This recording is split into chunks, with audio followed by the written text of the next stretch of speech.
મૂળી પંથકના ખેડૂતો હવે પાવર ગ્રીડ કંપની સામે લડી લેવાના મૂડમાં છે. કળમાદ ગામે પાવર ગ્રીડ કંપનીના વિરોધમાં ખેડૂતોનું સંમેલન યોજાયું હતું.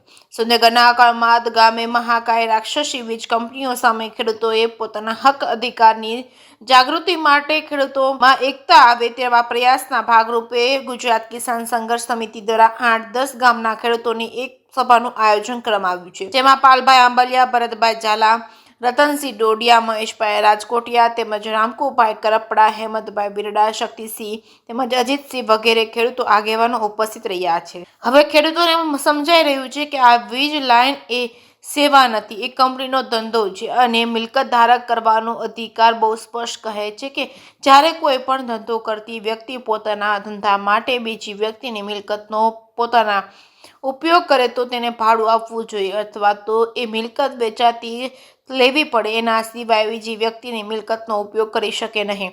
જ્યારે કાયદો જ બીજી વ્યક્તિની મિલકત ઉપયોગ કરવા સામે સંરક્ષણ આપતો હોય ત્યારે અત્યારની ગુજરાત સરકાર ખાનગી કંપનીઓ અને ખેડૂતોના ખેતરમાં વીજ પોલ ઊભા કરવાની મંજૂરી કેવી રીતે આપી શકે? ખેડૂત આગેવાનોએ કહેવાતી ડબલ એન્જિનની ગુજરાત સરકાર પર પ્રહારો કરતા કહ્યું હતું કે અત્યારે જે વીજ લાઈનો નીકળે છે તમામ વીજ લાઈનો કાઢવા માટે કલેક્ટર ખેડૂતોને 1885 ટેલિગ્રામ એક્ટ મુજબ 2003ના વિદ્યુત કાયદા મુજબ નોટિસ આપી છે. અને ત્યારે ખેડૂતોએ દરેક કલેક્ટરને સવાલ કર્યો છે કે તમે નોટિસ જે કાયદા મુજબ આપો છો એ જ કાયદા મુજબ ખેડૂતોને વળતર કેમ નથી આપતા? જ્યારે વળતર આપવાનું આવે ત્યારે તમે 1885નો જે 2003ના કાયદા મુજબ ઓછામાં ઓછું નુકસાન વધારામાં વધારે વળતર વ્યાખ્યા મુજબ વળતર આપવાને બદલે રાજ્ય સરકારે આ ખાનગી કંપનીઓ માટે કરેલા 2017, 21, 22, 24, 25ના પરિપત્રો મુજબ જંત્રી ભાવે વળતરની ગણતરી શા માટે કરો છો? પાલભાઈ આંબલિયાએ જે ખાનગી કંપનીઓ માટે જાણે રાજ્ય સરકાર કામ કરતી હોય તે રીતે સ્પષ્ટ આક્ષેપ કરતા કહ્યું હતું કે રાજ્ય સરકારના ઉર્જા મંત્રીએ ગત મહિનામાં લાગુ પડતા જિલ્લાના કલેક્ટરો અને ખાનગી કંપનીઓના મેનેજરો સાથે વિડીયો કોન્ફરન્સમાં મીટિંગ કરી કલેક્ટરોને સ્પષ્ટ સૂચના આપી હતી. તમારે 2013ના જમીન સંપાદન કાયદા મુજબ વળતર નક્કી નથી કરવાનું, ત્યારે રાજ્ય સરકારે કરેલા પરિપત્રો મુજબ વળતર આપવાનું છે. ગુજરાત કિસાન સંઘ સમિતિની ખેડૂતો માટેની માંગ સ્પષ્ટ કરતા આંબલિયાએ કહ્યું હતું કે ગુજરાત કિસાન સંઘ સમિતિ દરેક વીજ લાઇનમાં ખેડૂતોને જાગૃત કરી લડત કરવાનો મક્કમ નિર્ધાર કર્યો છે, જેના ભાગરૂપે આવતી 6 તારીખે મોરબી કલેક્ટરને રજૂઆત કરવા જવાના છે. ત્યારે મોરબી, સુરેન્દ્રનગર, કચ્છ, જામનગર, દ્વારકા, બનાસકાંઠા, પાટણ જિલ્લાના ખેડૂતો પણ મોરબી પહોંચે તો નવાય નહીં. જે કે સિંગુદત સાથે મહેશ ઉતરિયા, સુરેન્દ્રનગર. આજે મૂળી તાલુકાના કળમદ ગામે જે ખેડૂતોની સભા યોજવામાં આવી હતી એમાં જે ખેડૂત આગેવાનો પણ પધારેલા હતા. અત્યારે ખાસ કરીને મૂળી તાલુકામાં આ જે પાવર ગ્રીડ કંપની છે જેનો કોન્ટ્રાક્ટ છે એ બહુ મોટું માથું છે અને તે ભાજપ સાથે સંકળાયેલા છે. અને એ મોટા માથાએ અત્યારે 3 નવી સ્કોર્પિયો અત્યારે જે ધાકધમકી ખેડૂતોને આપવા માટે મૂળી તાલુકામાં મોકલી આપી છે. અને ખેડૂતોને ધાકધમકી દઈ અને ટાવર કઈ રીતે ઊભા કરવા, ખેડૂતોને વળતર ન આપવું અને કોઈ પણ સંજોગોમાં ગુંડાગીર્દી કરીને પણ આ લાઈન ઊભી કરવી અને ખેડૂતોને ઓછામાં ઓછા નાણાં મળે એના માટેનું જે આયોજન કરે એના સામે પણ ખેડૂતો પણ કટિબદ્ધ બન્યા છે. અને આ કાયદાકીય રીતે ખેડૂતો લડવા આગામી સમયમાં પણ અમે મોટામાં મોટું સંમેલન કરવાના છીએ. અને મૂળી તાલુકામાં કોઈ પણ ધાકધમકી કે કોઈ પણ ભાજપનો આગેવાન કે જે કોન્ટ્રાક્ટર છે એ કોન્ટ્રાક્ટરને પણ અહીંયા અમે પગ મૂકવા દેવાના નથી. એટલે આવનાર સમયમાં અમે ખેડૂતો પણ લડાઈના મૂડમાં છે. નમસ્કાર સાથીઓ, હું ખેડૂત આગેવાન ભરતસિંહ ઝાલા. આજે સુરેન્દ્રનગર જિલ્લાના મૂળી તાલુકાના કળમડ ગામમાં એક ખેડૂતોને કેપેસિટી બિલ્ડ તૈયાર કરવા માટે એક મીટિંગનું આયોજન કર્યું છે. આ મીટિંગનો મુખ્ય ધ્યેય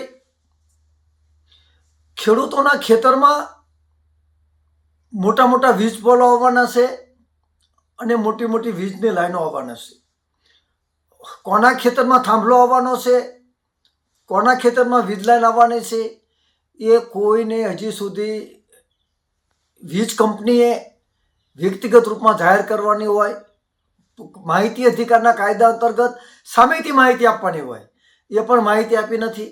માહિતી અધિકાર કાયદા અંતર્ગત જે વ્યક્તિએ માહિતી માંગી એને પણ અલ્લા ટલ્લા કર્યા છે. તો આજે અમારી ફરજ બને છે કે ખેડૂતોને જાગૃત કરવા. દોસ્તો, ખેડૂતોને જાગૃત થવાની પણ જરૂર છે.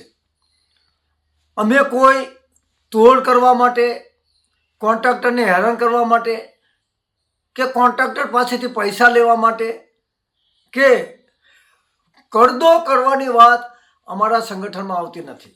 અમારી સ્પષ્ટ વાત છે કે વીજ કંપની, ડેપ્યુટી કલેક્ટર, કલેક્ટર અને સરકાર ખેડૂતોના જેટલા 6 નંબરના 7-12માં નામ હોય તમામની સાથે બેઠક કરે અને હાલની પરિસ્થિતિમાં આપણે એક દેશ એક ખેત, સમગ્ર દેશમાં, ગુજરાતમાં એક સરખું વળતર હોવું જોઈએ. કોઈ ખેડૂતને વધારે આપે છે, કોઈ ખેડૂતને ઓછું આપે છે. નવસારી, સુરત, એની અંદર બુલેટ ટ્રેનમાં કેટલું વળતર છે? તો બુલેટ ટ્રેન કરતાં આમાં જોખમ વધારે છે, તો બુલેટ ટ્રેન કરતાં પણ આમાં વળતર વધારે હોવું જોઈએ. જ્યારે તમને વાત કરું છું કે વીજ કંપની નફો રળવા આવે છે, એ કોઈ સેવા નથી કરતી અને એ પણ સરકાર પાસેથી લગભગ લાખો કરોડ રૂપિયા કોઈ મદદ લીધી છે. તો આ મારા તમારા ટેક્સના પૈસા તે વીજ કંપનીઓ ચાલે છે. અને દોસ્તો, એક વીજ કંપની નથી, સેંકડો વીજ કંપની જે રીતે કરોડિયો લાળ રાખે ને, લાળ, એવી રીતે તમારા ખેતરમાં કરોડિયાની લાળની જેમ તારના વાયરોને વીજના થાંભલા આવશે. તમારા હાથમાં કંઈ કંકોડો નહીં બચે. અને વીજ પોલ આવશે એટલે એનઓસી નહીં થાય. વીજ પોલ આવશે એટલે તમારી સુરક્ષાનું કોઈ નહીં. ક્યારે આગ લાગશે, ટ્રેક્ટર હાંકશો તો શોર્ટ આવશે, વાઇબ્રેશન થશે, મોટી હેવી લાઈનો આવે છે. તો એ જાગૃતિ કરવાનો હેતુ કે ખેડૂતોની આ જે મહેનતની જમીન છે, જે રોટલો ખાવા મળે છે, એ મહેનતનો રોટલો ખાવા દે, એ બાબતે આજે અમે મિટિંગ કરવાના છીએ. અને અમારી સ્પષ્ટ માંગ છે કે ખેડૂતો માન સન્માનપૂર્વક સૂરજ અને ચાંદ રહે, એમનો પરિવારને વળતર મળે, એ બાબતે અમારી વાત છે. તો અત્યારે લઘુત્તમ વળતર એક થાંભલા દીઠ 50,000 રૂપિયા, વાયરનું મીટરે અલગ, વત્તા જે ગામડામાં વીજ પોલ આવે છે અને એના છોકરાને લાયકાત પ્રમાણે કાયમી નોકરી આપે, એ માંગશે. અથવા તો 2 કરોડ રૂપિયા રોકડા સીધું પાધરું આપણે ઉતારવાનું છે. કોન્ટ્રાક્ટરો હોય કે આ દેશના ગમે તેવા મોટા હોય, દાઉદભાઈ સાથે જોડાયેલા હોય કે સામાન્ય ગરીબ બહેનો સાથે જોડાયેલા હોય કે ગરીબ માણસો સાથે જોડાયેલા હોય કે માનવતાનું કામ કરતા હોય, એ બધા મારા ભાઈઓ જ છે. અમને ધાક ધમકી કે પૈસા ખવડાવવાની કોઈએ મહેનત ન કરવી. તમારો કોન્ટ્રાક્ટ છે, તમને મુબારક, તમને કોન્ટ્રાક્ટરના કરોડો રૂપિયા મળે, અમે રાજી છીએ. પરંતુ મહેરબાની કરીને તુલસી ગરીબ કી હાય કદી ન ખાલી જાય, મુહા ઢોળ કે ચર્બ છે લોહા ભસ્મ હો જાય. આ ગરીબના ખેડૂતોના જે થાંભલાના 1 કરોડ રૂપિયાને બદલે તમે બળજબરીપૂર્વક ધાક ધમકીથી એ ખેડૂતોના મહિલાઓ, બાળકો એના નિયાકા લેખશો ને, તો તમારો હાથ પેટીમાં વંશ નહીં રહે. એટલે મહેરબાની કરીને તમે ખૂબ ફૂલો ફાલો, એ અમારી પ્રાર્થના છે. અમે તમારી વિરુદ્ધમાં છીએ જ નહીં, પણ અમારો હક અમને આપો. અને અમે સ્પષ્ટ કહેવી છીએ કે ખેડૂતો, તમામ ખેડૂતો ખેતરે જઈને બોલો, એ ધરતી અપને આપ કી નહીં તુમારે બાપ કી, એ કહેવાનો સમય આવી ગયો છે. અને લીડરોને પણ કહું છું કે જો તમે મોટી વાતો કરવા આવ્યા હોય અને ખેડૂતોને ગુમરાહ કરી અને રાજકીય લાભ લેવા આવતા હોય, તો મહેરબાની કરીને ઘરે બેસી રહેજો. અમે કોઈ કહેવાના નથી કે આને મત આપો કે આને મત ન આપો. મતદારો એના માલિક છે, કોને મત આપવો એ. પણ અત્યારે આ ખેડૂતની વાત આવે છે ત્યારે અમારી ફરજ બને છે કે એ ધરતી અપને આપકી નહીં કિસક બાપ કી, ખેડૂતના બાપની ધરતી છે અને ખેડૂત કે એટલું વળતર આપે. ડેપ્યુટી કલેક્ટરો, મામલતદારો, નાયબ મામલતદારો, પોલીસો, અને પોલીસ હારે અમારે કોઈ સંઘર્ષ નથી. પોલીસ બંદોબસ્તમાં આવે, સુપ્રીમ કોર્ટનો ચુકાદો છે, ભારતનું રાજપત્ર છે અને ખેડૂતોની વ્યાજબી માગણી છે. એ સાથે રાખીને આ દેશ મારો, તમારો અને આપણો સૌનો છે. વિકાસના અમે વિરોધી નથી, પણ ખેડૂતોના ભોગે વિકાસ માત્ર કંપનીઓને, એ પણ અમે સહન નહીં કરવી. ઈસ્ટ ઇન્ડિયા કંપનીને કાઢતા ભગતસિંહ, સુખદેવ, રાજગુરુ શહીદ થઈ ગયા છે અને આ બીજી કંપનીઓને કાઢવા માટે હવે આ દેશની ધરતા સક્ષમ નથી. તો એ માટે હું કહેવાનો છું કે ગાँव से उठो, बस्ती से उठो, इस देश की सूरत को बदलने के लिए उठो. પહેલાના જમાનામાં અમારા બાપ દાદા કહેતા હતા કે મારે 5 છોકરા છે અને જો મારા શેઠે સોર્યું માર્યું તો એક ઓછો થઈ જશે. આપણે એ નથી કહેતા કે તમારા 5 છોકરા હોય તો એકને શહીદ કરી નાખો. આપણે શહીદ નથી થવાનું. આપણે એ જ કહેવાનું છે, એ ધરતી अपने आप की નહીં તમારે બાપ કી. એ વાત સાથે અમે સુરેન્દ્રનગર જિલ્લામાં ફરવાના છીએ, સમગ્ર દેશમાં ફરવાના છીએ અને ખેડૂતોને કહેવાના છીએ કે તમારા ઉત્પાદનના પાક ભાવ બીજો નક્કી કરે અને હવે તમારા ખેતરમાં વીજ પોલ નાખવાનો ભાવ એ બીજો નક્કી કરે. એ જાગો જાગો, ક્યાં સુધી આ રાકાપણું કરશો? અત્યારે અડાણીવાડાની 800 મેગાવોટની જે લેન્ડ નીકળે છે સુરેન્દ્રનગર જિલ્લો મોરબી જિલ્લામાંથી પસાર થવાની છે, તે અત્યારે કંપનીવાળા આવી અને ખેડૂતને પૂછતા નથી અને ગમીના ખેતરમાં અત્યારે મંડે ખાડા ખોદવા. એટલે શું આ સરકારને કંઈ વળતર દેવડાવવાનું જ નથી? આ કંપની સરકારની કંપની છે કે શું ખબર ન પડતી અમને? અને જે ખેડૂતના ખાડા અત્યારે સરકાર તમે નક્કી કરો કે ખેડૂતને કેટલાક થાંભલે પૈસા દેવાના. અને તમામ ખેડૂતને કહું છું સુરેન્દ્રનગર જિલ્લાના અને મોરબી તાલુકાના ખેડૂતને કે આપણે બધા સંગઠન કરો. કાલ અમે કર્મમાંથી શ્રી ગણેશ કર્યા છીએ, પણ એક કંપનીવાળાને મલકાતમ કરવા જ દોમાં. આ કંપનીવાળાના બાપની જમીન નથી, જમીન તો આપણા બાપની જમીન છે. અને કંપનીવાળા પૈસા વગર મલકા કરીને ખાડા ખોદવા માંડે એટલે કોને અમને એવી છૂટ આપેલી છે? અને કલેક્ટરને પણ વિનંતી કરશું, તમે કંપનીવાળાને કહી દો ખેડૂતને પૈસા વગર કોઈના ખેતરમાં કરે નહીં, નકર ખેડૂત શું કરશે ને એ બધી જવાબદારી કલેક્ટરની પણ આવવાની છે.